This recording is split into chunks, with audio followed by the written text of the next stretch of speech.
What's up, everybody? Welcome back to Dell on Movies, and welcome to another edition of the series where I'm marching towards my top 25 movies since 2000, and I am up to the year 2005 and having a blast with this. I hope you guys are enjoying this. 2005 is a great year for movies. Um, I think I'm gonna get started. So some of these, though, however, may not qualify as great in your opinion, and I already know that. I know that going in, but let's talk about them. My number 10 is a movie that I would say qualifies as nostalgic for a lot of people, uh, people younger than me, actually, and fun, but not necessarily great. But for me, it's great. It is a superhero movie that is fairly unique, fairly different from other superhero movies, at least at the time it came out. And it is about a high school full of superheroes, superhero kids or superpowered kids called Sky High. And our main character, right here, I want to say his name was Will, if I'm not mistaken. It's been a little while since I've watched it. He's the son of this guy right here in the middle. And this guy is the world's most powerful superhero, pretty much Superman. And his wife, also a great superhero. And he has yet to get his powers, and he's going off to this high school as a freshman. Almost all the kids have powers. I think all of the other kids do have their powers. He just hasn't had it yet. He's hiding this fact from his dad, and he is uh, relegated to being a sidekick because what happens at the school is they separate the kids into two roles, heroes and sidekicks, based on your superpower. If it's a great superpower, you get to be a hero. If it's not, you get to be a sidekick. He doesn't have any, so he gets to be a sidekick. And of course, there are some other things happening with the story that I'm not going to go fully into right there, but that is the jumping off point of it, and it is just it's loads of fun. It is truly a good superhero movie for the family. I know, I love lots of the MCU movies that I have over there, and the DCEU movies and other superhero movies that are great and all PG-13, but they all have some questionable content if you wanted to show this to younger kids. Sky High has I don't know if it has any of that really. I mean, of course, it's got some superhero violence going on, but I don't know if it has any of those things that happen in those other movies that I mentioned. For us older people, Linda Carter shows up as one of the, I think she's the dean or the principal of the school, and so it's obviously, paying homage to her role as Wonder Woman, even though she's not playing Wonder Woman. Um, but yeah, Sky High, really fun movie. Gets my number 10. That moves us to number 9. Number 9 is a very different kind of movie. It is actually in black and white, if you could believe that. And it stars David Strathairn, directed by George Clooney. And this one is Good Night and Good Luck. So this movie is inspired by, based on a true story. David Strathairn plays uh, George Clooney is also in the movie. Not only did he direct the movie, but he did a great job directing. He did a great job acting. He is in the movie. I'm sorry, David Strathairn is in the movie. He plays legendary reporter Edward R. Murrow. Side note: my junior, not my junior high school, my best friend, the junior high school that he went to was Edward R. Murrow Junior High School. So shout out to my friend Herb. But anyway, Edward R. Murrow is taking a stand against McCarthyism and General MacArthur.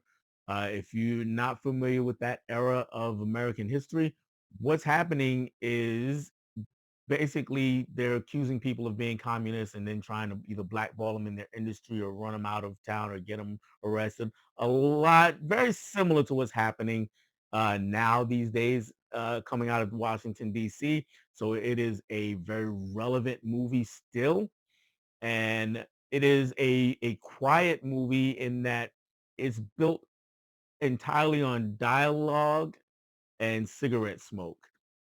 Cigarette smoke in this, again, this is in the 50s when it's taking place. So if you just wrap your mind around most people in the country, most people in the world, even, but especially in America, most people, most adults being smokers and heavy smokers and smoking anywhere and everywhere. So, people smoked on planes, in restaurants, in clubs, wherever they went, there was smoke. In sporting events, there was always smoke present. Okay. This was really the case up until probably somewhere in the 80s where it started to change. Um, and I say that to say that cigarette smoke is pretty much a character in this movie because of the way it's shot, the way it appears in every scene. And yes, people did TV shows while smoking back then, and David Strathairn as Edward R. Murrow does this, and it's very effective. And I feel like I'm going on too long about an inanimate object, but when you see the effect that it has on the movie, you'll understand. More of an effect is David Strathairn himself and the performance that he gives. Patricia Clarkson also great in the movie, and we work towards a big climax in at the movie where he's getting to talk to MacArthur. So yeah, I would say definitely watch this movie if you're looking for something that is relevant to today's time and can show us a little bit about what was going on now 70 years ago. Uh, this is a place to start. So good night and good luck gets my number 9. Moving to number 8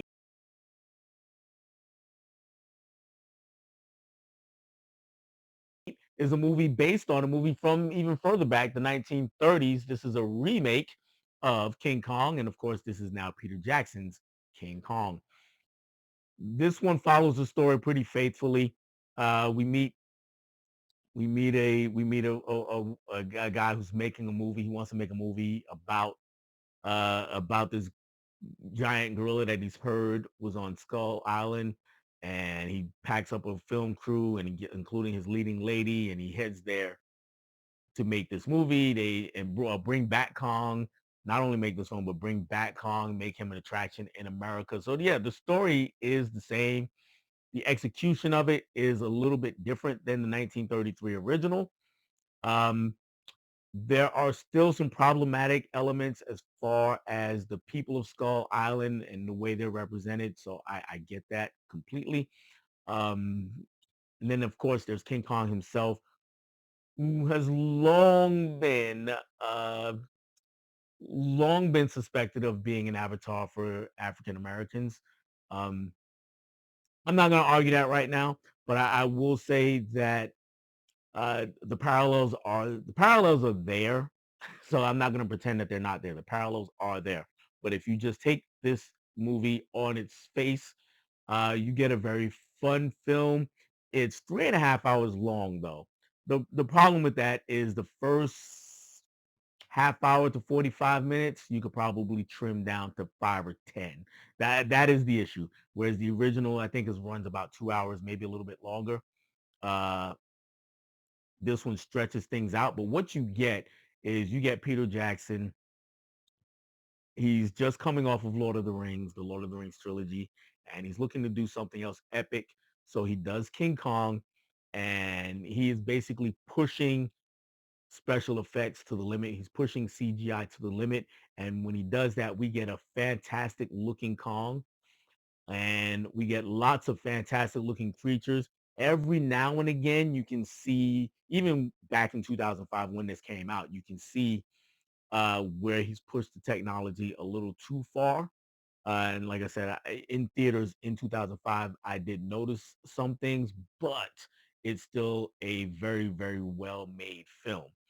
Um, and it is very entertaining. And what sets this apart from the original, as far as the execution of the story goes, is that we really get a stronger relationship between King Kong and the leading lady, in this case played by Naomi Watts. So it's it's a more believable relationship. It's a more of a mutual relationship, and I don't, of course, I'm not implying anything sexual at all by this, but there is, well, I shouldn't say that because there may be some sexual implications between King Kong and this woman. in any version that you watch, right? So that those implications could still be there, but that's not how I mean it. I mean that they develop a camaraderie, right? Whether you want to go the next step, that's completely up to you. Whereas in the other movie, we get much more Fay Ray as just a scream queen. She's just every time she's anywhere near Kong, it's that kind of thing.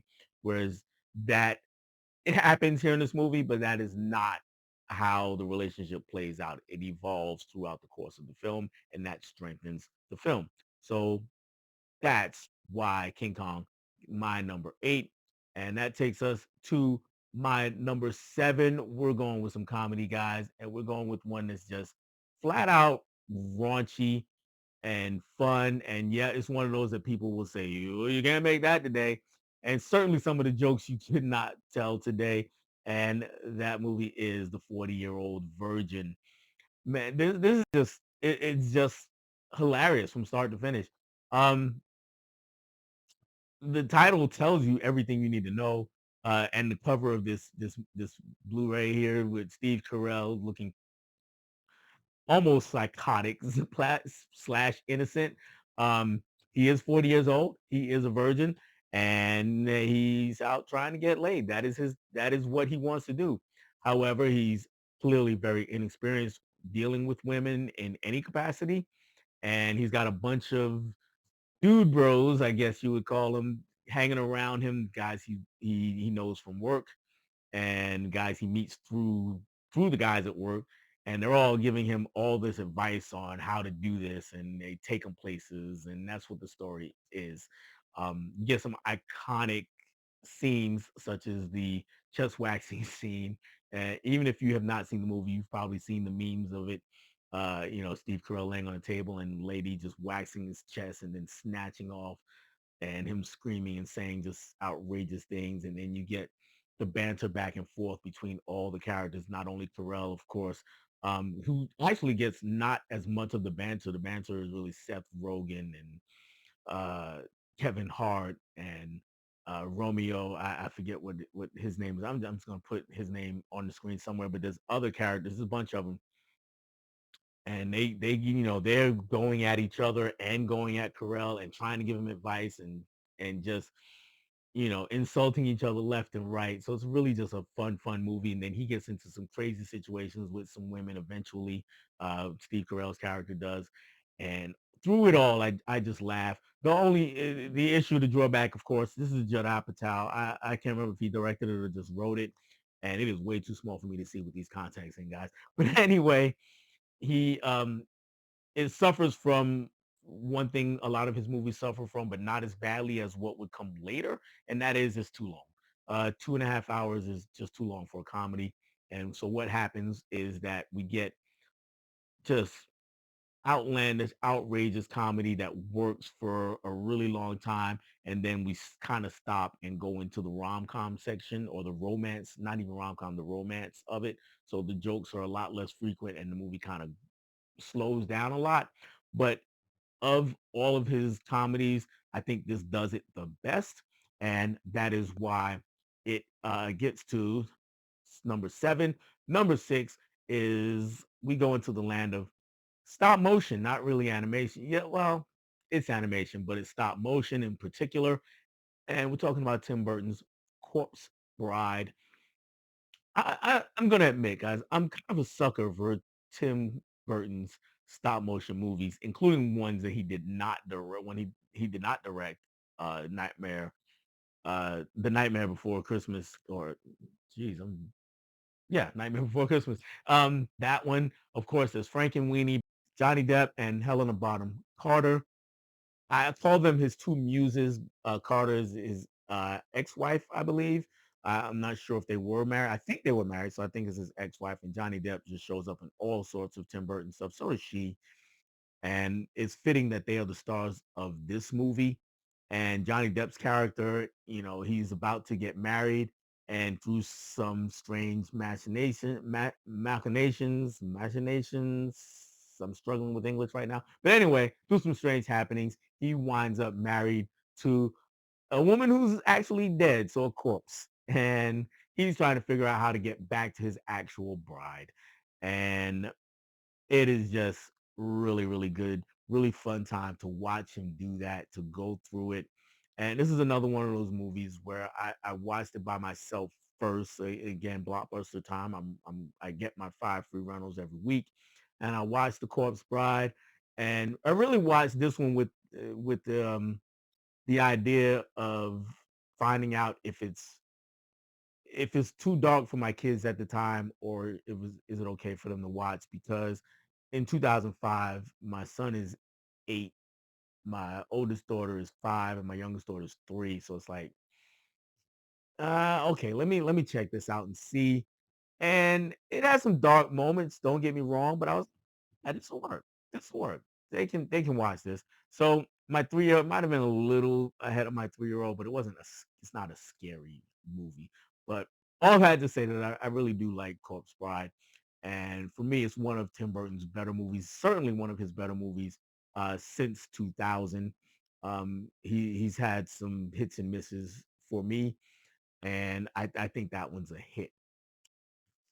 That takes me to my number 5 movie, and this one I definitely did not show my 8, 5, and 3-year-old in 2005, and this one is Hustle and Flow. This is Terrence Howard's best performance, full stop. It is his best performance. Um, he plays a pimp, and he's a pimp who wants to get out of pimping though. He doesn't want to be a pimp anymore. He's down to 2 or 3 girls that work for him. I think just two. Taraji P. Henson is one, and I forget the young lady who plays the other one. But there's only two girls, and he's tired of pimping. He wants to get out of it. He wants to do something different, but that's his only way to make money. But he also figures, you know what? I can be a rap star. He's made a little bit of music, and he goes and he recruits a guy he knows, played by Anthony Anderson, and who's a producer. And Anthony Anderson kind of, thinks he sees something in him, so he starts to work with him. And then the movie follows them on this journey of trying to make him a rap star. And there are lots of ups and downs along the way. And that sounds pretty surface, but there are some deeper things going on here. We're dealing with a lot of socioeconomic issues, as well as a lot of gender issues. So I say it's well worth the watch if you have not seen Hustle and Flow. And of course, it had the Academy Award winning song that year, the best original song. It's hard out here. It's hard to. You know it's hard out here for a pimp. It's hard out here for a pimp. Sorry. So anyway, that's the song. Um, Definitely go ahead and check it out. It is an excellent movie. Ludacris also shows up in the film in a very different character, very different role than what we know him from as far as Fast and Furious movies goes. He plays a rapper. The interesting thing though, he doesn't play a rapper who's like Ludacris the rapper. He plays a very different kind of rapper. So check it out for that also. And brings me to number 4. Number 4 is a tough, tough, tough watch. There are some tough moments in Hustle and Flow. This next movie, there are some even tougher things to watch, and that is Hard Candy. This is I'm gonna say the name at the time, which was Ellen Page. Now it's Elliot Page. Um, at that time, it was she. So, but I'm not sure if it's he or they these days. But anyway, the point is, uh, then Ellen Page plays a young girl who's I think 12, 13 years old. She might, well, actually, she's a little older. I think she's like 15 years old. Um, and she basically, as you can see, this is a trap on the cover. She sets a trap for a predator, a child predator. She meets the predator online, and then she sets up a meeting with this predator played by Bradley Cooper. And I'm sorry, Patrick Wilson, not Bradley Cooper. Ooh, sorry, Bradley. You might know Patrick Wilson more from the Conjuring movies these days. Here, he is the child predator who decides to meet up with this young girl. And then the movie goes from there. I'm not going to tell you how this all plays out. I just know that there are some harrowing moments in the film going both ways between the two. And the way it works out is why it gets this high a spot on my list. It is just an amazing film to watch for me. I understand if no, if you don't want to see it at all, but yeah, Hard Candy gets my number four. Number three is a movie even harder to watch. This is a foreign language film. I want to say that this is the only one on this year's list. Looking back through it, yes, this is the only one on this year's list. This one is called Strange Circus. Sion Sono is the director. He also directed a movie called Cold Fish. I just did that movie recently on a movie swap with Ryan. Shout out to Ryan for watching it. And I told Ryan about this movie and how this movie is even more out there than Cold Fish, which is out there. It's more out there than Hard Candy, which is also kind of out there. In this movie, we got a novelist. She writes erotic novels, and her latest story is just bananas. It's got it's got incest in it. It's got murder. It's got all sorts of abuse going on, and she has an assistant who works for her, and she kind of lets on that this is, based on real life. So the assistant kind of sets out to find out how much is real and how much is not. And that is what we are watching. I will say that those three things I mentioned already with the murder, the abuse, but mainly the incest. If watching a movie that involves those things is too much for you, don't. And of course, if child endangerment is a thing, is too much for you to watch in a movie with, regardless of how it works out, don't watch it. Because right off the bat, one of the things we find out is that there is a young girl in the movie, and part of her upbringing, she was forced to watch some things that she should definitely not have watched. So I will leave it at that. And I will let you know that as great as I think this movie is, as excellent as I think this movie is, I get that it is a very twisted movie. It is a hard to watch movie. So if that is not your thing, do not watch this. So I'm not going to say, if you haven't seen it, check it out. I'm going to say approach it with caution. If you are into twisted movies, unsettling movies, go give Strange Circus a watch. If you are not, steer far clear. But definitely watch number two if you haven't watched it already. And I'm gonna guess that most of you have watched my number two because it is Batman Begins. Um, the first of the Nolan trilogy, the Dark Knight trilogy, and a very different kind of Batman film than anything that had come before it. Everything since this has kind of borrowed from this or kind of imitated this, including its sequels, right? We got The Dark Knight and The Dark Knight Rises, but they took their cues from Batman Begins. Uh, the Batman took its cues from Batman Begins. Ben Affleck's portrayal of Batman in the DC EU, the DC universe, takes its cues from Batman Begins. And this movie took its cues from Frank Miller's work in the comics. And I'm not going to bore you with all that stuff for my non-comic fans. But I am going to say that what's different about it is that it dives into a part of Batman lore that is spoken of, but hardly ever shown or almost never shown. And that is that period of time when he left Gotham City to study abroad and came back ready to be Batman. So that is what this movie's major focus, at least for the first half of the movie. So we don't see Batman for quite some time. And when we do see Batman, we see him learning to be Batman, right? He doesn't just pop out, and ready to do everything. He's learning to be Batman. And Kristen Bale plays Batman.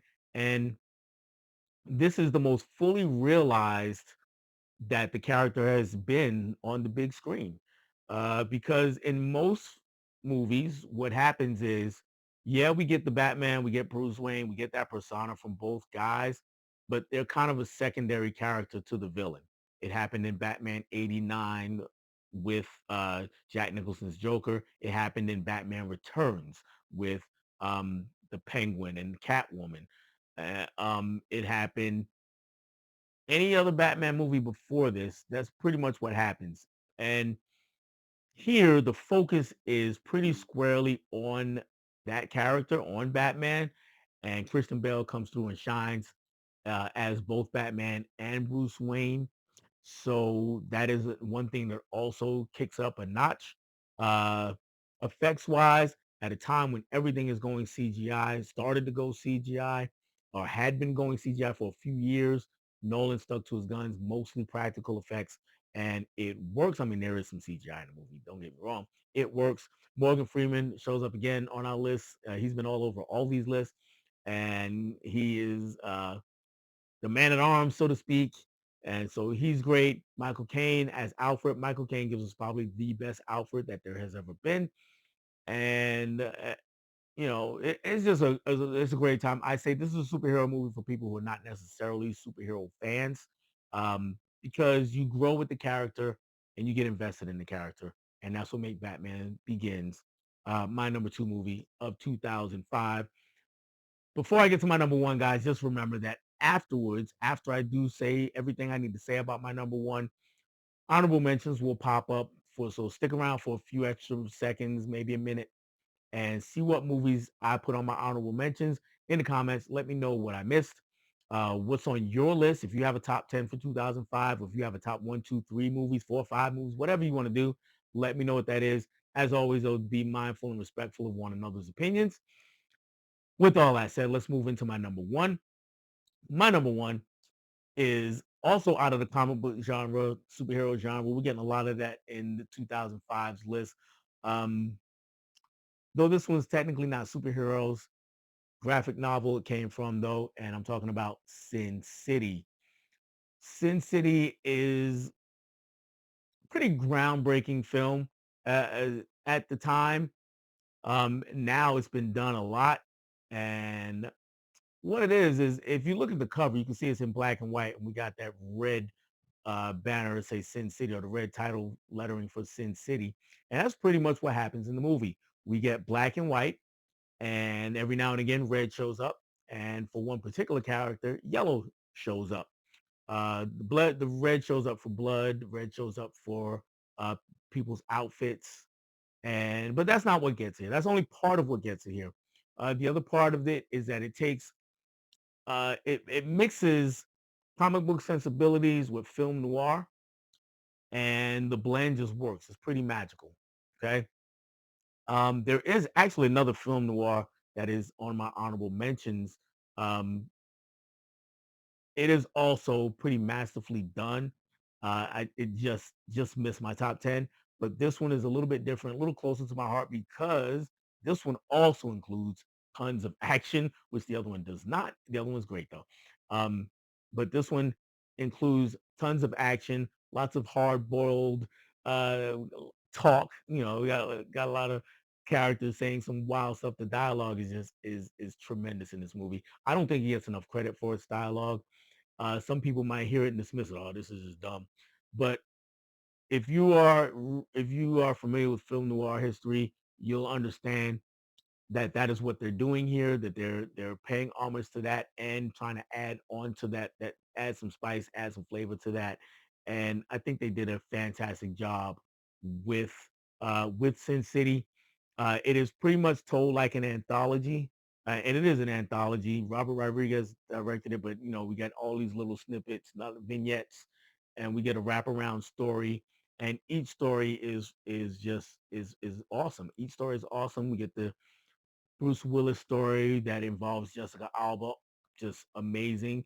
My favorite, well, there's Benicio del Toro, his story. Well, it's not actually his story. It's actually the story of belonging to Clive Owens. And is he on the cover here? Yeah, he's over here in the corner. Um, and then there's not well barely pictured. Uh, we get we get Marv, and Marv is played by Mickey Rourke, and pretty unrecognizable. If you only know Mickey Rourke from his 80s and 90s movies, he's pretty unrecognizable here. And he's actually also, even if you've seen him in 2000 stuff like Iron Man 3 and The Wrestler, it's hard to recognize him because of the makeup that he has on. And he does an excellent job with it. He's also, a big buff guy in this movie. Um, yeah. Uh Hilarious, dark, darkly hilarious, violent and witty all at once. Sin City gets to be my number one movie of 2005. As I mentioned, hang around for those honorable mentions. That will come right after I say thanks for hanging out with me. And if you've been here before, thanks for hanging out with me again. Bye.